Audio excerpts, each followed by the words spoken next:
In a previous video, I brought up the concept of the law of attraction and how that our soul or our will is always attracting events because of what is contained inside of our soul. Now, if our soul is full of loving beliefs and passions and desires of things that we want to do individually, it will manifest those things. But the reason why it doesn't is because it's full of what I'm calling emotional errors, or again, beliefs that are out of harmony with the Creator's view of love. So, how can we use this law of attraction and engage with it to our benefit rather than waiting for something terrible to happen and pretending like we had no role in it? Well, the first thing we can do is accept this concept that there is no such thing as an accident. Nothing is an accident. Nothing is an accident.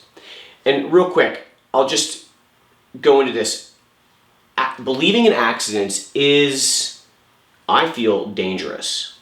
Because if a person believes in accidents, then they have no gauge on how to determine what they are attracting that's coming at them and just what is an accident, right? So if you believe in accidents, you could justify everything away. You could say, oh, this good thing happened to me because I attracted it, but oh, the car accident I was in, that was the other guy's fault.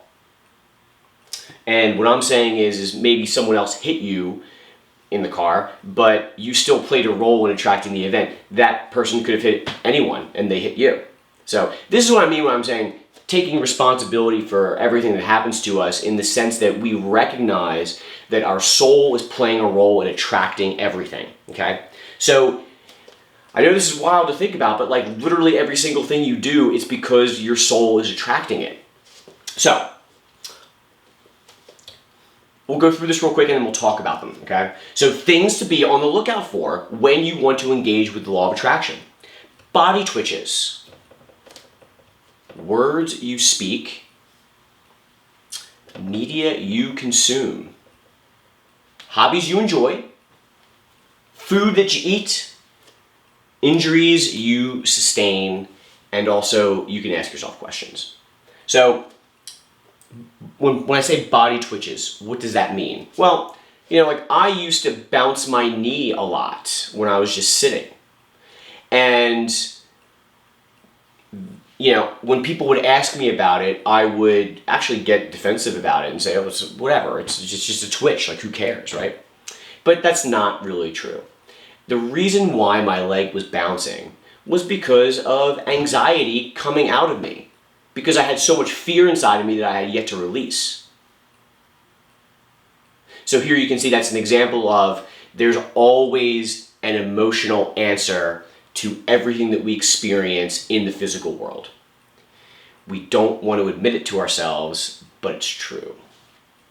So if you find yourself like, scratching or itching, anything that is happening to you is a result of things that are in your soul. Next is word you speak. Every word you say matters. And I try to be as articulate and precise as I can, given that verbal language is limiting, which we've talked about in a previous video. But really, like, let's say you're having a conversation with someone and you say, oh, I would like an orange. I would like a watermelon, please. Well, you actually don't want the watermelon, you want the orange. And it would be in your benefit to be honest about saying, I want the orange. People have names for this concept called a Freudian slip, where you actually are saying what you mean, and that is true. That is true. So be careful to the words that you yourself are saying and own them, even if you think or you get the feeling that what you're saying is non-loving. Because it's far better to be honest with yourself about what you actually want than to suppress stuff down. Because suppressing emotions is like the worst thing you can do. Next is the media you consume. So this is a particularly interesting one and a particularly triggering one in our current digital age. If you're on your phone and you're scrolling through your Facebook feed and you see a bunch of articles, every single one of them applies to you. Otherwise, why would you be seeing them? So like, I attended Penn State University, and this morning I was scrolling through my Instagram feed and I saw a former classmate of mine, a fellow alum, posting a picture on Instagram about Thon, which is short for Dance Marathon, which is a Penn State tradition where students raise money for children with cancer. And there's a dance marathon that supposedly goes for 48 hours straight. And they raise a whole bunch of money. Now, in this moment, I'm looking at this picture. I actually got angry. I got angry because from my perspective, it's like, well, here's an institution that protected child rapists and is filled with people who care more about the outcomes of football games than actually living in a loving way. And I find it quite ironic that, Penn Staters will be very haughty and arrogant about how great they are in all the good work that they've done for children, raising tremendous amounts of money for kids with cancer, while at the same time being in total denial about how the institution that they so love is guilty and complicit in the rape of children. Now, in this example, am I mad at my friend? Did my friend put the error in my soul? No. I felt the urge to comment and highlight these hypocrisies, but that would actually be non-loving of me. Like, if I did that, I would actually be projecting at her and forcing my will onto her, which would be non-loving. Instead, I just screamed in my car, which released some emotion, and I was able to see myself a little bit more clearly as like, hey, you know what, this person did not do anything to me, and also it is not loving of me to expect her to view the situation in the same way that I view it, even if it is the truth. The next is hobbies you enjoy. Everything you enjoy matters, right? Now, a lot of people like to say, well, hey, all hobbies are great. Well, I disagree. Take golf, for example. If you golf, you're actually contributing to some pretty messed up stuff, okay? Golf wastes and destroys huge amounts of landscape and requires a tremendous amount of resources to maintain a so-called natural area in a specific way so that an extremely few amount of wealthy people can enjoy it. And ironically, it's oftentimes like the people who enjoy golfing are the very developers who destroy our landscape and knock down our trees and destroy our natural habitat. So like a lot of us, normal people do not get to enjoy these things because we do not have the immense wealth that they have because they have been profiting off of the destruction of the environment. If we're talking about like public green spaces, like golf is actually the least effective way for a large amount of people to enjoy an open space. I mean, not to mention that a lot of country clubs and golf courses receive public funding, but that's really for a topic for a different video. I just wanted to highlight that there's more going on underneath everything you enjoy than you realize, and it would be in your benefit to investigate it. The next is the food that you eat. I mean, obviously, right? But not only the types of food, but how they make you feel. So, one foodstuff that I enjoy are Snyder's of Hanover jalapeno pretzel pieces. I think they're delicious, and yet I know they're garbage. They are made from genetically modified wheat, and they are heavily processed, and it's a mess. Yet, I still crave it. When I eat it, I feel a kind of satisfaction that I don't get when I eat other foods. Yet none of those flavors, the crunchy, sort of salty, hard texture, is in nature. So it's totally man-made, which means God didn't make it, which means we don't need it, which means there's some emotion in myself that I'm covering when I eat that stuff. And I'm just honest about it. Next is injuries you sustain. Let's say you're chopping vegetables and you cut your hand with your knife. Is that an accident? Or do you have something wrong with your soul?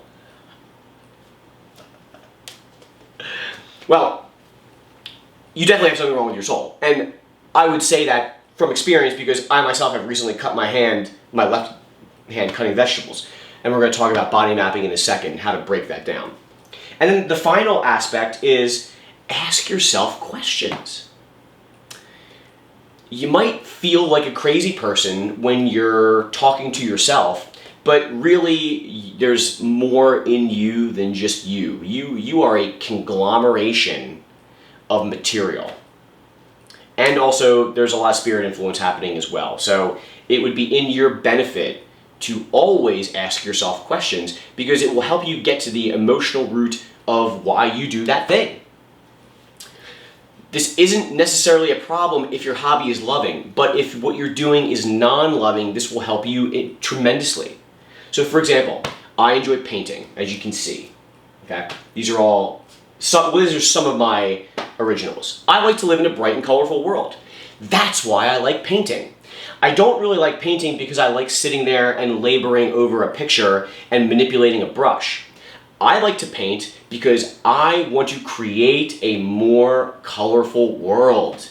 And there's few people that I have met that paint and please me the way that I can please myself by creating my own stuff. But it's not the act of painting that I enjoy, it's the result of living in a bright and colorful world and having control and autonomy over decorating my own space. Like when we're growing up with our parents, we think, maybe you have your own room if you're lucky, right? And maybe your parents even say, this is your room, but it's not really your room. And there's a whole variety of ways to understand that. For me personally, my father would walk in my room all the time and attempt to catch me masturbating. So is that really my space if he can just barge in whenever he wants? How about when I was a young child and we were moving into the house, I wanted my room to be blue. I asked for my room to be blue. This color blue. My mother said, okay, you can paint your room blue, but it actually wasn't blue. It was like a dull gray with some blue hue in it. Really a totally disgusting color, and I hated it. But I felt unable to express that. So part of the reason why I like painting is because I can express myself and have anything I want. But actually part of the reason why I enjoy this is a root anger at my mother for lying to me and not allowing me and not honoring my request. Or she could have just said, you know what, I don't want your room to be blue, this is my house, it's going to be white. And I would have accepted that. That would have been a more loving situation. So that's an example of how asking ourselves questions is good because, oftentimes we're not really thinking about why we enjoy the thing, we're just doing it. And if we ask ourselves, it gives us the ability to critically analyze, well, what is the emotional root underneath that allows us to enjoy this particular thing? And then again, sometimes your hobbies are loving and joyful, but maybe they're covering an error that is obscured by the joyful hobby. Other times, the hobby itself may be non-loving, and it may be worthwhile, and maybe you don't even realize it's non-loving, and it would be worthwhile for you to recognize the aspects about that, right? So if you like golf, why do you like golf? Do you like golf because it's quiet? Because you're away from other people? Is it because you can drink and drive a golf cart without, you can be intoxicated and drive an automobile without consequence? These are questions that you could ask yourself to get to the bottom of why you like a particular thing. Now, in terms of body mapping, because our soul is emotional material and condenses down into spirit and physical, we have the ability to extrapolate what is going on with our body out to our soul. So, for example, our left side of our body is related to the feminine, and the right side is related to the masculine. So, those are pretty broad, but if you can just hang with me for a second, let's go through some examples, right? These are actual injuries that I've sustained in the not too distant past. Cut my left hand cutting vegetables. Well, if my left side is related to how my soul interacts with the feminine, then I know that there's a problem in my soul related to some feminine aspect, okay? Now, you can take the body part and ask yourself symbolically, what does that body part represent, or what is its function? Now, with a hand, your hand is how you interact with others and in the physical world, okay? So I took this injury of myself as a sign that I have some kind of error in how I am interacting with women. And then I can take that and I can talk to God about it, and I can start to work through the layers of emotions that are causing this injury. Now, how about the right knee? Right? Masculine side, where's the knee at? Close to the ground. It is a part of how we ground ourselves and part of our stability. Or you could call it so you could basically say that I had an issue with my foundational beliefs regarding masculinity. So maybe, for example, that I believe that masculine behavior is aggressive and dominating, and that masculinity cannot be soft, that there is no strength in softness. Well, that's an error. So again, you can talk to God about this stuff and feel it out, and then your body will actually heal itself when you work through the various emotional errors. One more example before I end the video is I used to have eczema on 7 locations on my body. Now, if you look up eczema on the internet, it will tell you that it is an autoimmune disease. Now, the definition of an autoimmune disease is the body attacking itself. And currently, Western medicine has more or less no answer for this. They've got some creams and some things that you can put on topically, but it's essentially uncurable. Well, I started feeling out my emotions. 6 of the 7 locations disappeared, and the last one on the small of my back is very, very, very light, and it is on its way out too. So this is fun, when you start to understand how this works and experiment with it, and experiment with this, that there's no accidents, that you can start doing scientific experiments with yourself and testing yourself. That when you feel out your various emotions, and you know that when you reach your grief that your soul will change its vibration and construction, then you can test how you are interacting with the physical world to see what is changing about it. Maybe are certain foods tasting brighter and better? Are you no longer sexually attracted to a person that you used to be sexually attracted to? Are you no longer sustaining the same kind of injuries that you did when you did this particular thing?